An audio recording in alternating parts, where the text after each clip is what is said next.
by birth. Janakaha, born uncommonly, not by the usual process. Saha, he. Abut, became. Vaideha, also known as Vaideha. To, but. Videha Jaha, because of being born from the body of Maharaja Nimi, who had left his material body. Mitilaha, he also became known as Mitila. Matanat, because of being born from the churning of his father's body. Jataha, thus born. Mitila, the kingdom called Mitila. Yena, by whom Janaka, Nirmata, was constructed. Translation, because he was born in an unusual way, the son was called Janaka, and because he was born from the dead body of his father, he was known as Vaideha. Because he was born from the churning of his father's material body, he was known as Mitila. And because he constructed a city as King Mitila, the city was called Mitila. So you can repeat. Because it was born in an unusual way, the son was called Janaka. And because he was born from the dead body of his father, he was known as Vaideha. Because he was born from the churning of his father's material body, he was known as Mitila. And because he constructed a city as King Mitila, the city was called Mitila. So we'll continue reading. There's no purport for a while. Text 14. Hasmadudavasustasya putra bhunnandi vardanaha tathasaketustasyapi vivarato mahivate. O King Parikshit, from Mitila came a son named Udavasu. Mudavasu, Nandi Vardana, from Nandi Vardana, Suketu, and from Suketu, Deva Rata. Text 15. Tasmat Prihadra Tastasya Mahavirya Sudrit Vita Sudriter Dristaketurvai Haryashvo Tamarustataha. From Devarata came a son named Brihadrata, and from Brihadrata a son named Mahavirya, who became the father of Sudriti. The son of Sudriti was known as Drishtaketu, and from Drishtaketu came Haryashva. From Haryashva came a son named Maru. Text 16. Maro pratipakas tasmaj jatha kritarato yataha divamitastasya putro vishrutota mahadritahi. The son of Maru was Pratipaka, and the son of Pratipaka was Kritarata. From Kritarata came Deva Mida, from Deva Mida Vishruta, and from Vishruta Mahadriti. 17. Kritiratas tatas tasman maharuma cha tatsutaha swarna roma sutastasya rashva roma Jayata. From Mahadriti was born a son named Kritarata. From Kritirata was born Maharoma. From Maharoma came a son named Swarna Roma, and from Swarna Roma came Rashvar Roma. Text 18. Tatashira dvajo jagne Yagyartam karshito mahim Sita shiragrato jata Tasmat shiradvajasmitaha.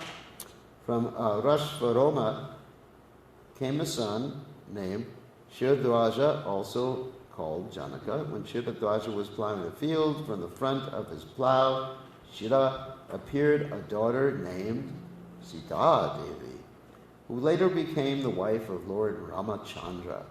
Thus he was known as Shiradwaja. 19.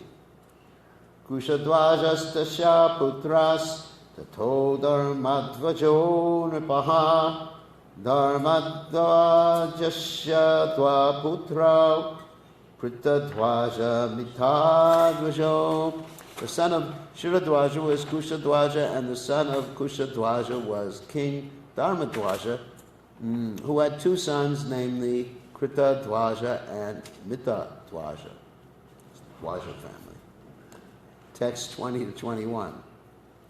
Kritadwajat Kishidwaja Akandikyastu Mitadwajat Vajat Kritadwaja Suto Rajan Atma Vidya Visharadaha Kandikya Karma Tatvagyu Bita Keshi Dwajad Drutaha Vanumams Tasya Putra Vuch Chata Dyumnastu Tatsutaha.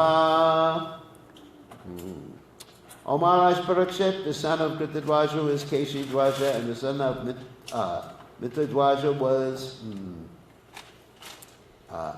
Kandikya. The son of Kritadwaja was expert in spiritual knowledge, and the son of Mitadwaja was expert in Vedic ritualistic ceremonies. Kandikya fled in fear of Keshi Dwaja. The son of Keshi Dwaja was Bhanuman, and the son of Hanuman was Shatadyumna. Text 22. Shuchistu taniyastasmat sanadwaja sito bhavat urjaketu sanadwajat ajota puruchit sutaha. The son of Shatadyumna was named Shuchi. From Shuchi, Sanadwaja was born, and from Sanadwaja came a son named Urjaketu. The son of Urjaketu was Ujja, and the son of Ujja was Purujit. Text 23. Orishna name is Tasyapi Shutayustat Suparshvakaha Tataschitarato Yasya Shemadir Mithaladipaha. The son of Purujit was Arishthanemi, and his son was Shutayu. Shutayu begot a son named Suparshvaka, and Suparshvaka begot Chitraratha. The son of Chitraratha was Kshemati, who became the king of Mithila. Text 24. Tasmat samaratastasya sutta sacharatastata asidupa gurustasmat Upagupta Agni Sambhavaha. The son of Kshemati was Samaratha, and his son was Satyaratha. The son of Satyaratha was Upaguru, and the son of Upaguru was Upagupta, a partial expansion of the fire god. Text 25. Vasvananto tatatputro yudo yat Subhashanaha Shutastato Jehastasmad Vijayosmad Ritasutaha. The son of Upagupta was Vasvanananta. The son of Vasvananta was Yuyuda. The son of Yuyuda was Subhashana, and the son of Shivasana was Shruta. The son of Shruta was Jaya, from whom there came Vijaya. The son of Vijaya was Rita. Text 26.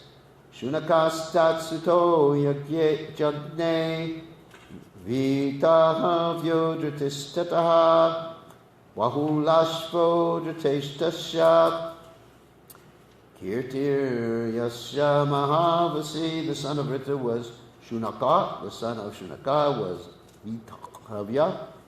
The son of Vitahavya was Driti. And the son of Driti was Bahulashva. The son of Bahulashva was Kriti, and his son was Mahavasi. And finally, text 27.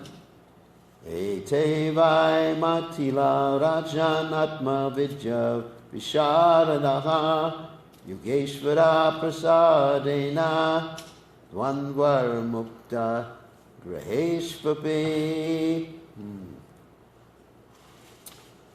Shukadeva Goswami said, "My dear King Parikshit, all the kings of the dynasty of Mithila were completely in knowledge of their spiritual identity. Therefore, even though staying at home, they were liberated from the duality of material existence." So, purport by His Divine Grace, A.C. Bhaktivedanta Swami Srila Prabhupada Ki Jai. This material world is called Dvaita or duality. The Chaitanya Charitamrita in the Anchalila 4th chapter, text 176 says, Dvaite Badra Badra Gyan Shabda Mano Dharma Evala Emanda Esava Bharam. In the world of duality, that is to say, in the material world, so-called goodness and badness are both the same. Therefore, in this world, to distinguish between good and bad, happiness and distress is meaningless because they are both mental concoctions. Manodharma. Because everything here is miserable and troublesome. To create an artificial situation, pretend it to be full of happiness is simply an illusion. Or simply illusion. The liberated person, being above the influence of the three modes of material nature, is unaffected by such dualities in all circumstances. He remains Krishna conscious by tolerating so-called happiness and distress. This is also confirmed in the Bhagavad Gita in the 2nd chapter, text 14. Matra svarshas tukonteya sitoshna sukadukataha agama pahino nijjas tansatikshasra bharata. O son of Kunti, the non-permanent appearance of happiness and distress and their disappearance in due course are like the appearance and disappearance of winter and summer seasons. They arise from sense perception, O son of Bharata, and one must learn to tolerate them without being disturbed. Those who are liberated, being on the transcendental platform of rendering service to the Lord, do not care about so-called happiness and distress. They know that these are like changing seasons, which are perceivable by contact with the material body. Happiness and distress come and go. Therefore, a pandita, a learned man, is not concerned with them. As it is said, Gatasum, Agatasum Scha, Nanusho Chanti Pandita. The body is dead from the very beginning because it is a lump of matter. It has no feelings of happiness and distress. Because the soul within the body is in the bodily. Because the soul within the body is in the bodily concept of life, he suffers happiness and distress, but these come and go. It is understood herewith that the kings born in the dynasty of Mithila were all liberated persons unaffected by the so-called happiness and distress of this world. Thus end the Bhaktivedanta purports of the 9th canto, 13th chapter of the Srimad Bhagavatam entitled The Dynasty of Maharaj Nimi. Citing the story. So, Om Ganat Timiranda Shah Garanjana Shlakaya Jakshur Meditam Yena Tasmai Shigarave Maha. So, this is a very interesting purport. Of course, it's the very basis of our philosophy. You're not the body, you're experiencing happiness and distress because you're identifying with the body. Give up the identification of the body, and you don't experience happiness and distress anymore, at least in the material world. So, but it's a very interesting statement here that Srila Prabhupada makes based upon this verse from the Chaitanya Charitamrita about so-called goodness and badness are both the same. This is very interesting. And this particular verse from the Chaitanya Charitamrita is from the story of Sanatana Goswami's interactions with Chaitanya Mahaprabhu. And just basically to tell the story is that Sanatana Goswami, he had a disease, something like eczema or something even worse than that. Because Sanatana Goswami had gone through the Jharikhanda forest on his way to see Lord Chaitanya Mahaprabhu because he was actually escaping from prison. And when he was going through the Jharikhanda forest, he had drunk some water that was impure. and having drunk water that was impure, he developed these sores on his body. And not only sores, but there was like pus oozing from the sores. Can you imagine that? You know, most of us, when we see someone like that, we just go, ooh, yuck. Okay. But what happened is that as soon as he arrived in Jagannath Puri, even in spite of his staying some distance away from Sri Chaitanya Mahaprabhu and trying to avoid Chaitanya Mahaprabhu's embrace, Lord Chaitanya Mahaprabhu forcibly embraced him, in spite of having what we would consider to be extremely disgusting. Like, I mean, I'll give you an example. The other day, a few months ago, they were fixing the septic area there and the back portion of the property. And it was smelly. And I was nauseated, disgusted, and, you know, basically I didn't want to shake the hand of the guy who was doing that. Wasn't going to embrace him, that's for sure. And it was something that just was so putrid. I mean, it just like, the smell stayed with me for days, basically. It was traumatic. Because in this world of duality, one becomes repulsed by things like that. And on the other hand, just like that, just a few days ago, one of my disciples got a new car. I was very attracted to it. Very nice car. Nice smell of it. It's funny. And I was thinking how nice that is, isn't it?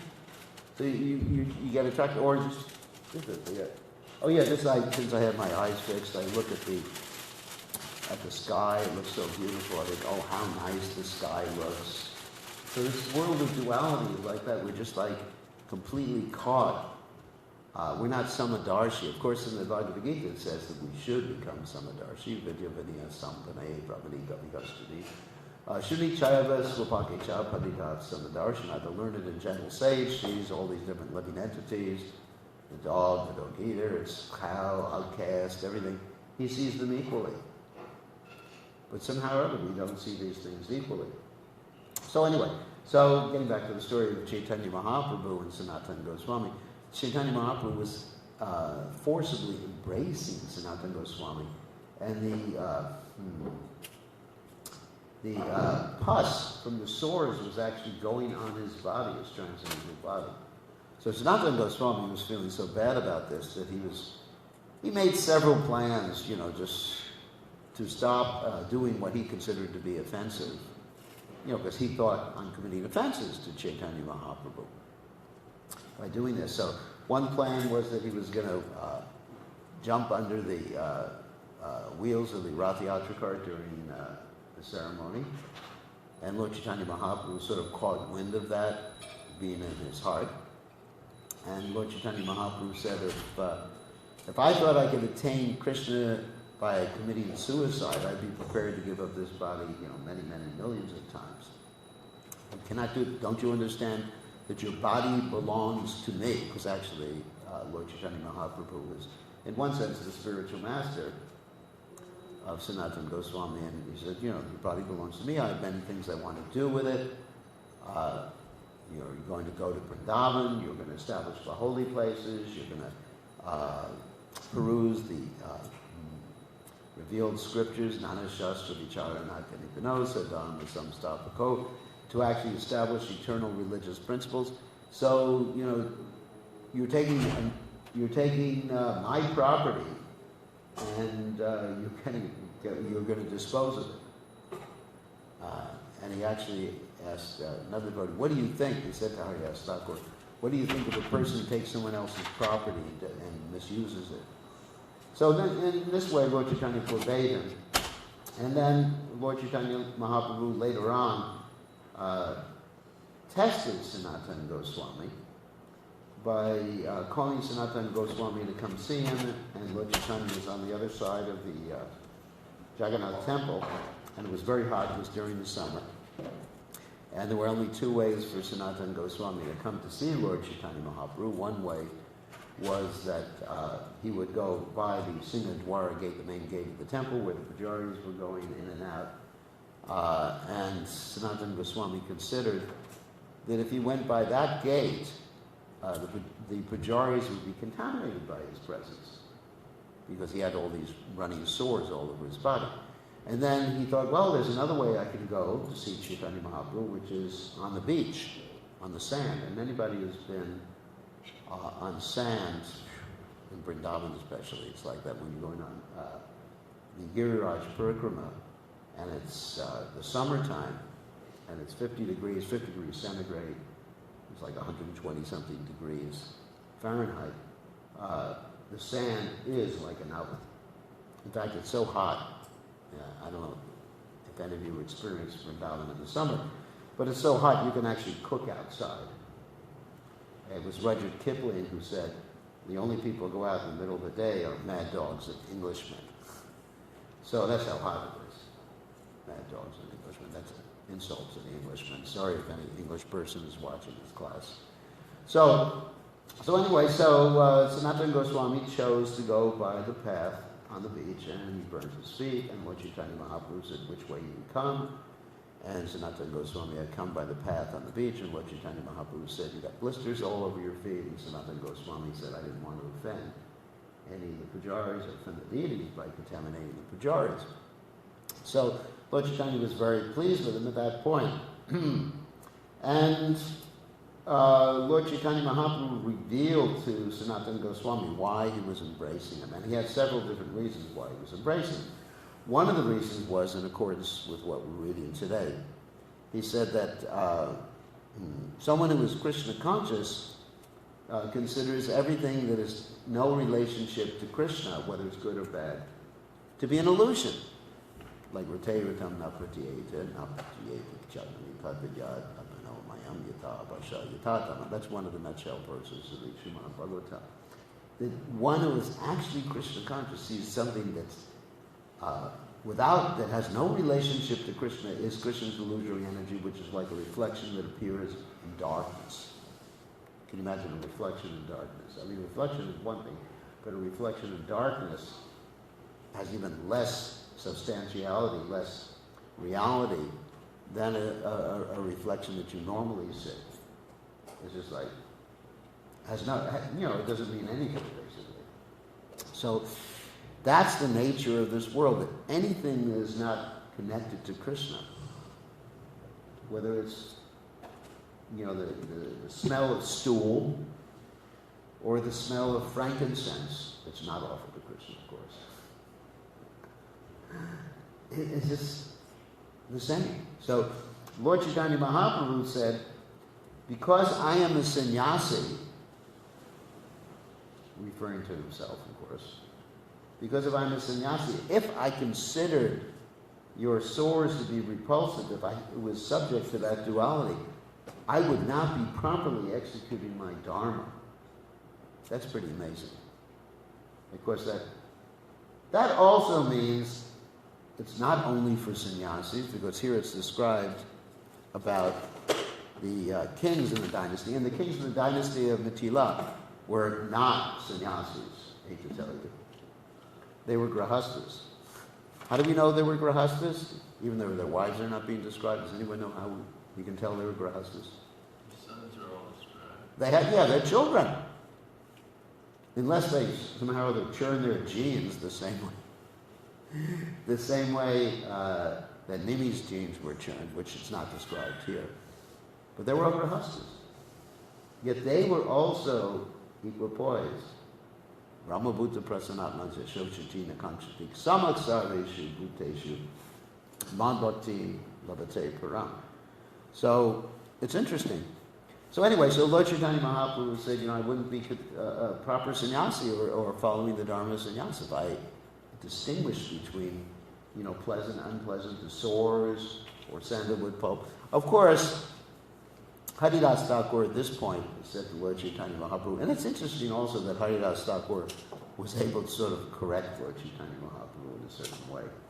This was if you examine the relationship between these different devotees, and even devotees with Lord Chaitanya Mahaprabhu, you'll find that it's a very intimate type of relationship that they have. It's not that they just sat back and just looked at Lord Chaitanya and shook. Sometimes you find that, with Prabhupada, many of the devotees were like shaking and everything whenever they saw Prabhupada, whereas others, like Tamal Krishna, sometimes they would even have a whole discussion with Prabhupada. By the word discussion, I mean sometimes they would have a different opinion.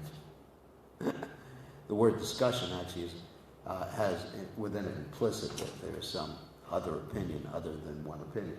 So anyway, so Haridas Thakur said to Lord Chaitanya, sort of correcting him, he said, what you're saying is simply external. That's an interesting statement. What you're saying is simply external. In other words, he was saying to Lord Chaitanya, what's the real reason that you are embracing embracing Sanatana Goswami? I mean, we know that your equipoise is, you see pebbles, gold, and everything is the same. We know that. Well, what's the reason you're embracing it? And then Lord Chaitanya Mahaprabhu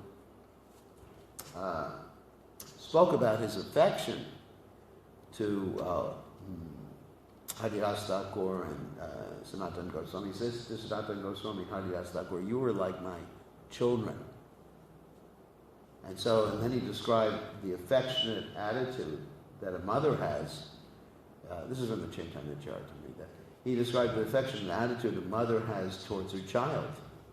That the mother doesn't become resentful if the child, passes stool. Of course, children do pass stool. They do have that habit. If the child passes stool or urine or anything like that, the mother she loves it. I mean, not that she asks the child to pass stool all over her, but anyway, there's affection because it's her child. And that's why it's very important for parents to bring up their own children and not hire surrogate mothers. There was actually a study done with monkeys, how they have these surrogate wireframe mothers. And they look like real mothers, I guess, and they had fur on them or something like that. But what happened is that children, monkey babies, when they grew up, they became, I guess, more dysfunctional than most monkeys. I don't know what a dysfunctional... Yeah, actually, I do know what a dysfunctional monkey is. They began to fight with each other and had so many problems like that. Dysfunctional as far as their society, but the society of monkeys is concerned. And we see this in some of the Eastern European countries, like Romania, for example, where the children were taken away from their parents, and they were just like warehoused, basically. They were put lined up in cribs, and there was this is literal, it's not a figurative expression or description. There was like a tube of milk running down, over the cribs, and under from each, there were holes in the tube with little nipples coming down, and the children were sucking on the milk coming from this tube that was going through the room on top of the cribs. And so those children, they became extremely dysfunctional. Now that Europe has actually been united, that's the European Union is dealing, or the different countries are dealing with these dysfunctional children because of that. Anyway, so in other words, there has to be some love. And Lord Chaitanya Mahaprabhu, he loves his followers so much. This is also described in the Chaitanya Charitamrita, that he tolerates it. This is Namo Mahavadanyaya Krishna Prema Padayate Krishnaya Krishna Chaitanya Namani Gurasena Maha.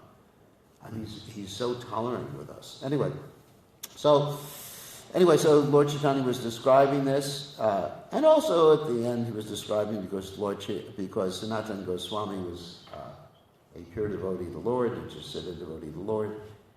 His body was not material. So there were two internal descriptions of why Lord Chaitanya embraced Sanatana Goswami. One was that for his love for Sanatana Goswami, and the other one was that Sanatana Goswami's body, being the body of a pure devotee, was completely spiritual, even though it exhibited some symptoms that could have been termed material, but it was actually a spiritual body. So, Then another point Lord Chaitanya Mahaprabhu made was that Krishna arranged, this is interesting, that Krishna arranged for Sanatana Goswami to have these sores, Lord Chaitanya said, to test him. Now, Lord Chaitanya Mahaprabhu is God. Certainly he doesn't need tests like the rest of us do, does he? I don't think so. He knows everything, otherwise he have to be tested. And he's not being tested, really, but it was, Lord Chaitanya was showing us that when we're confronted with the dualities of this world, that confrontation, whether it's pleasure and pain, or something disgusting, or something attractive, it's the world of dualities.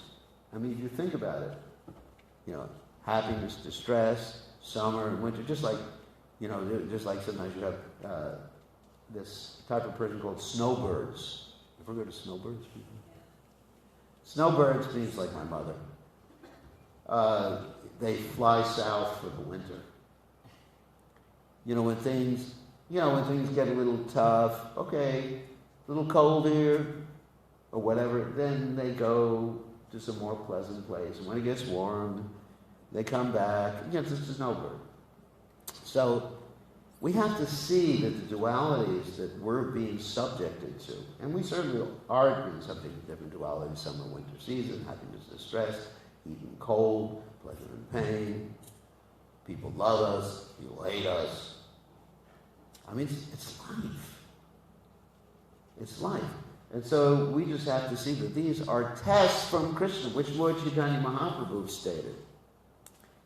He said, Krishna arranged these sores on Sanatana Goswami to test me. Lord Chaitanya was saying that. So we have to think like that too. Krishna arranges some bodily pain or inconvenience to test me. And it's important to pass the test. And of course, sometimes people get bitter towards Krishna. I mean, I've seen people get angry. I mean, I just got it. And like I mentioned, no one here. They say, I'm so angry. Why does Krishna do this, do that, do this to me?